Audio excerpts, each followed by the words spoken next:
What is going on, y'all? This is John with Facemask Fantasy, bringing you new fantasy content every day right here on this channel. So if you have not subscribed already, please hit that button. But without further ado, let's get into some fantasy talk. Some news just came out that Odell Beckham Jr. will miss Cleveland's Week 2 game against the Texans. Beckham seemed ready to play Week 1 before being a surprise inactive. He's now been ruled out 5 days before Sunday's game against the Texans. That's not a good sign. His Week 3 status remains unclear. Beckham had apparently warmed up for pregame, but head coach Kevin Stefanski reportedly didn't think he was ready to play the set number of plays that Kevin Stefanski had schemed for him or envisioned him playing, because we all know that he's going to be on a snap count coming back from that injury. And this after he didn't even begin taking 11-on-11 reps until late into the summer and is still apparently recovering from his torn ACL that he suffered last October. Now, ACLs are tricky. OBJ is 27. There have been 47 ACL tears in the NFL for players in the historical data set that I'm looking at from ages 24 to 27. 4 of those players were rookies. 2 of those rookies never played again. 20 never played another snap. Out of the 47, that's a 42.5% fail rate. 4 players hit wide receiver 2 or running back 2 value in the season after the injury. That's 4 out of 47. That's an 8%. All were wide receivers though, so no running backs actually hit. It was all wide receivers that hit in the season after the injury.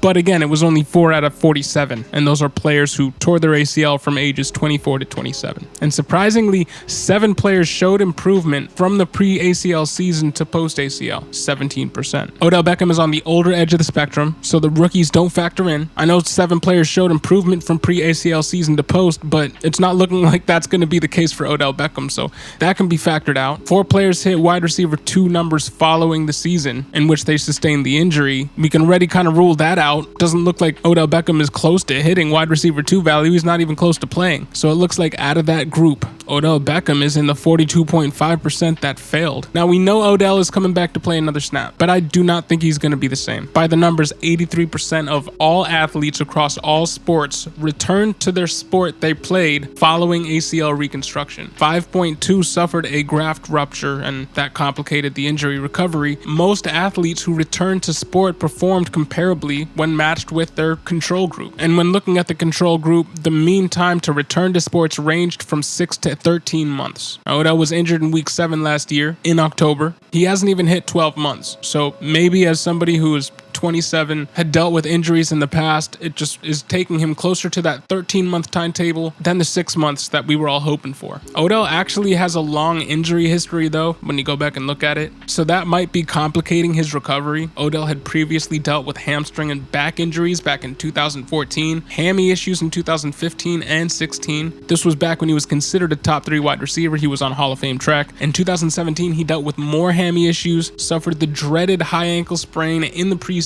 and in week 5 he suffered a fibula fracture that cost him 11 games. Prior to the injury-plagued 2017 season, he dealt with injuries, but they never kept him from performing at an elite level, and they never kept him off of the field for very long. In 2018, he dealt with a quad issue that kept him out for 4 games, and that was his last year of real fantasy relevance as he finished wide receiver 15 that season. In 2019, he was traded to the Browns, suffered a sports hernia in the preseason, and was never 100%, even though he was targeted more in this season than he was in the season prior, in which he finished wide receiver 15. In 2019, he finished wide receiver 25. So that's quite the precipitous drop. In 2020, that was all supposed to change. He was supposed to come back and turn back the clock and become the player he once was in New York. But he tore his ACL in week 7 and missed 10 games. In the 6 games he was healthy, in which he played, he was the wide receiver 19. So mid-tier wide receiver 2, but that does not tell the whole story, as he was out of sync with his quarterback for much of that span. It looked like Jarvis was the better wide receiver, and outside of a week 4 game in which they were playing Dallas,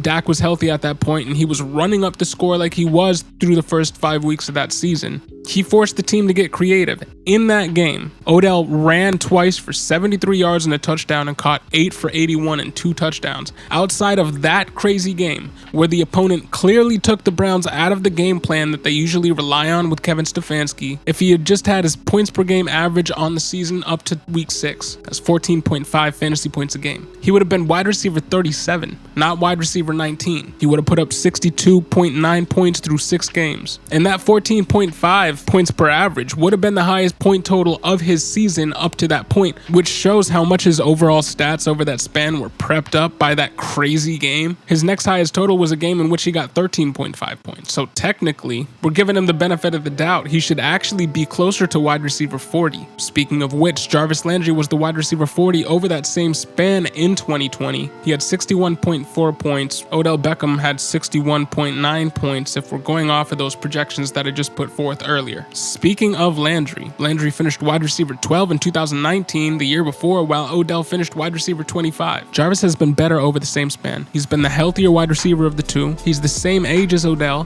doesn't come with the baggage of Odell's larger-than-life persona, won't ever carry the cap hit of an Odell. Jarvis just quietly produces, and nobody wants him on their fantasy team. It's crazy. Just look at what he did in week 1. Jarvis caught all 5 of his targets for 71 yards in a 33-29 loss to the Chiefs in week 1. He added 13 yards and a touchdown on 2 carries. Landry absolutely saw some extra work with Odell Beckham sitting out the contest, but he's reliable, caught all 5 of his targets. He's versatile and can be used in more than one phase of the game. He's durable, something that Odell Beckham is not. And over the course of their careers, honestly, they have comparable outputs. And while Jarvis Landry succeeds in ways that Odell Beckham does not, and Odell Beckham historically succeeded in ways that Jarvis Landry does not, I would take Jarvis Landry over Odell Beckham any day. So if there's any way, if you own Odell Beckham Jr., if you can turn that into Jarvis Landry plus, you're basically buying the same receiver that you have, but one that will most likely be healthier. And even if he's not, he's more likely to play through injury and succeed in playing through injury, still give you fantasy points. He's done it in the past, and you'll probably get something else on top of Jarvis because name recognition on Odell Beckham's side. If you can catch an owner that's thinking, oh man, what if I can get Odell Beckham Jr. in there when he does come back healthy? Stick him into my lineup at wide receiver 3 or flex. And then, oh man, look what my team is going to be. Because looking at the historical data, OBJ is on the wrong side of the stats as far as recovery rates for NFL players. It's taking him longer to come back. He had injury concerns before the injury. He had production concerns and rapport concerns with his quarterback before the injury. Usage concerns before the injury. Those usage concerns are still there because the Browns are one of the most, if not the most, run-heavy team in the NFL, and they have no issue using tight ends in the pass game in place of wide receivers. This all while having one of the weakest overall depth charts for wide receivers in the NFL. You would think that with a depth chart that weak at wide receiver that Odell Beckham would be getting hyper targeted when he's in the game, but it just hasn't come to fruition on the Browns. He's soon to be 29 years old, coming back from an injury that he's on the wrong side of the recovery timetable already. I'd be trying to trade him in all formats. Now, in Beckham's absence, it will open up opportunity for Donovan Peoples-Jones, who ran a route on 84% of Cleveland's dropbacks in week 1. It will also provide Anthony Swartz with opportunity. He played on 55% of dropbacks and saw a 19% target share. Both players are dart throws against a Texans team that showed to be more offensively powered than I thought they would be, than really anybody thought they would be coming into the season. So that's how I feel about Odell. It's fair to wonder at this point if he's ever going to come back and be the player that he even was on the Browns before getting injured, much less the player that he was on the New York Jets. What do you think about Odell Beckham moving forward? Put your thoughts in the comment section below. My name is John with Facemask Fantasy. We bring you new up-to-date fantasy content every day right here on this channel, so if you have not subscribed already,